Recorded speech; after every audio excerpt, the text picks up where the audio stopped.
This channel does not promote any violent, harmful, or illegal activities. All content provided by this channel is meant for an educational purpose only. Top quality और consistent performance के लिए सिर्फ silver pump नाम याद रखना। আবার খবরের শিরোনামে হাওড়া আবার একবার গুলি চালানোর ঘটনা। এবার লিলুয়াতে গুলিবিদ্ধ ব্যবসায়ী রাজেশ সিং। রাতে বাইকে এসে ব্যবসায়ীকে গুলি করে দুষ্কৃতীরা। পেটে গুলি লাগে ওই ব্যবসায়ীর।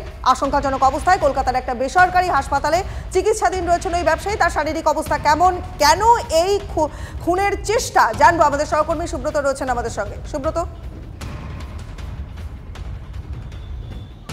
একেবারেই দেখো, এই ঘটনায় রীতিমতো চাঞ্চল্য সৃষ্টি হয়েছে এই লিলুয়া এলাকা এবং হাওড়াতেও বলতে পারো, কারণ 2-3 দিনের মাথায় দুখানা শ্যুট আউটের ঘটনা এবং লিলুয়ার যে ঘটনা, যে ব্যবসায়ী গুলিবিদ্ধ হয়েছে তার কিন্তু একটা ক্রিমিনাল ব্যাকগ্রাউন্ড আছে।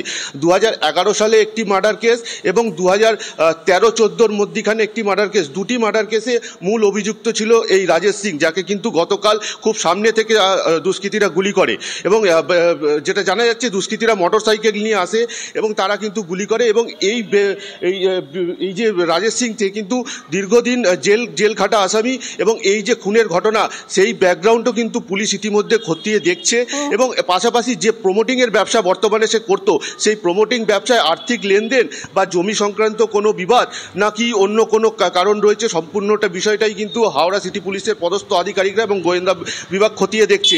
তবে বর্তমানে রাজনৈতিক যে পরিপ্রেক্ষিত চলছে হাওড়ায়, তাতে করে তার কিন্তু একটা রাজনৈতিক পরিচয়ও পাওয়া যাচ্ছে, অর্থাৎ শাসক দলের ঘনিষ্ঠ এমনটাই কিন্তু মনে করা হচ্ছে। ফলে রাজনৈতিক কোনো কারণ থাকতে পারে কিনা সেই দিকটাও পুলিশ খতিয়ে দেখছে। সব মিলিয়ে এই শুট আউটের ঘটনায় পুলিশ কোমর বেঁধে নেমেছে যে কিভাবে এই ঘটনা ঘটলো। বেশ, অর্থাৎ অনেকগুলো দিক সামনে উন্মোচিত হয়ে উঠছে এবং পুলিশের তদন্তে সেগুলো বেরিয়ে আসার চেষ্টা করছে। অনেক ধন্যবাদ তোমায়। আর রাজেশ সিং এর ভাই তিনি কি বলছেন তার বক্তব্য শোনাবো, পাশাপাশি পুলিশ প্রশাসনের তরফের বক্তব্য আছে। দাদা গুলি লেগেছে যশোর হসপিটালে নিয়ে আসে, যশোর হসপিটালে গিয়েছি, এখানে রক্ত থেকে হ্যাঁ বেরিয়ে গেছে, এটা আমি জানি না, ঠিক আছে। তারপরে আমি যখন দেখেছি ওনাকে মনে হচ্ছিল গুলি লেগেছে, রক্ত থেকে পুরো একদম চান করে লেগেছে। এখানে জিজ্ঞেস করেছি তো উনি বলেছেন দুটো ছেলে ছিল বাইকে, মতো ওরাই মেরে গেছে। এখানে একটা ফায়ারিং এর ইনসিডেন্ট হয়েছে যেখানে রাজেশ সিং বলে একজন ইনজিওর্ড হয়েছে। এখন আপাতত তাকে চিকিৎসার জন্য নিয়ে যাওয়া হয়েছে। এখন অবধি যা খবর আছে স্টেবল আছে, এমনি ভাইটালস ঠিক আছে। এখন হচ্ছে মানে ইনভেস্টিগেশন তো একদম প্রাইমারি স্টেজে আছে। লাস্ট 5-6 বছর ধরে যদিও সেরকম কোনো কেসে ইনভলভমেন্ট দেখা যায়নি, তার আগে তার বিভিন্ন কেস টেস্ট ছিল, বেশ কিছু আনসার্টেড কেস। সার্ভিস রিভলভার নয়, দেশি পিস্তল থেকেই চলেছিল গুলি। চণ্ডীতলা থানার আইসির গুলিবিদ্ধ হওয়ার ঘটনায় হাওড়া সিটি পুলিশের তদন্তে এবার চাঞ্চল্যকর তথ্য উঠে এলো। ঘটনাস্থল থেকে প্রায় 500 মিটার দূরে একটি ডাস্টবিন থেকে পিস্তলটি উদ্ধার করা হয়েছে। উদ্ধার করেছে শিবপুর থানার পুলিশ। পুলিশ সূত্রে খবর, আক্রান্ত আইসি নিজে প্রথমে গুলি চালানোর কথা অস্বীকার করেন। তদন্তকারীদের তিনি জানান অন্য কেউ তাকে লক্ষ্য করে গুলি চালায়। যদিও আইসির সঙ্গী এবং তার বান্ধবীকে জিজ্ঞাসাবাদ করে তদন্তকারীরা জানতে পেরেছেন বান্ধবীকে সবক শেখাতে নাকি আইসি নিজের হাতেই গুলি চালিয়েছিলেন।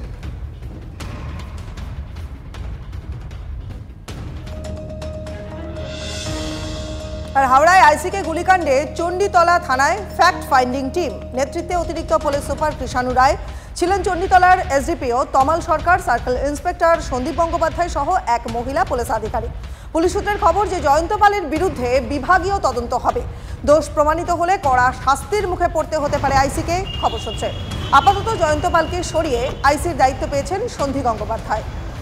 পরে খবরে নজর রাখবো আসানসোলের পর আজ মালদা। অবৈধভাবে বালি তোলাকে কেন্দ্র করে উত্তপ্ত চাঁচল। বালি মাফিয়াদের রুখতে নদীর চরে নেমে আগুন জ্বালিয়ে বিক্ষোভ দেখান গ্রামবাসীরা। চাঁচলের মহানন্দা নদী থেকে প্রকাশ্যেই বালি তোলা হচ্ছে বলে অভিযোগ। বালি মাফিয়াদের মদত দিচ্ছে প্রশাসনের আধিকারিকরাও। একরাশ অভিযোগ তুলে বাঁচে নদীতে দাঁড়িয়ে টায়ার জ্বালিয়ে তুমুল বিক্ষোভ প্রদর্শন গ্রামবাসীদের। গতকালই আপনাদের ছবি দেখিয়েছিলাম, বালি তোলাকে কেন্দ্র করে বিজেপি নেতা জিতেন্দ্র তিওয়ারি তার উপর হামলা চালানো হয় এমনটাই অভিযোগ করেন তিনি। সামনে চলে আসে তুমুল মারামারির ঘটনা। জিতেন্দ্রর দিকে লাঠি, রড, ইট হাতে তেড়ে যায় দুষ্কৃতীরা। আর গতকাল আসানসোলের ঘটনার পর আজ ঘটনাস্থল মালদা, সেখানেও অবৈধভাবে বালি তোলার অভিযোগ। এবার প্রতিবাদে গ্রামবাসীরাই।